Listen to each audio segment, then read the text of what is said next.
ક્વોસી federal છે, અર્ધસંઘીય છે. એનો અર્થ શું થાય કે ભાઈ અમુક ફીચર્સ ફેડરલ છે અને અમુક ફીચર્સ યુનિટરી એટલે કે એકાત્મક. હવે આ બંને વર્ડ્સનો ડિફરન્સ કેવી રીતે ખબર પડે? બહુ સિમ્પલ છે.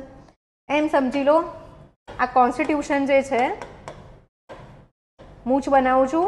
આ ફાધર છે, આ મોટો ભાઈ છે, આ નાનો ભાઈ છે.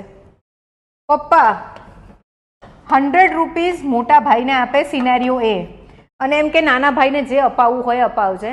આને કહેવાય યુનિટરી સિસ્ટમ. આને આપણે કહીશું કોન્સ્ટિટ્યુશન. આ છે સેન્ટર એટલે કે કેન્દ્ર, અને આ છે સ્ટેટ્સ એટલે કે રાજ્યો. રાજ્યના હાથમાં સીધી કોઈ સત્તા નથી. કેન્દ્ર એને જેટલી સત્તા આપે એટલી જ એની પાસે છે. સિનેરિયો બીમાં ફાધર 60 રૂપીઝ આપશે મોટા ભાઈને, 40 રૂપીઝ આપશે નાના ભાઈને. બંનેની પાસે પોતાના પૈસા ખર્ચ કરવાની સ્વતંત્રતા છે.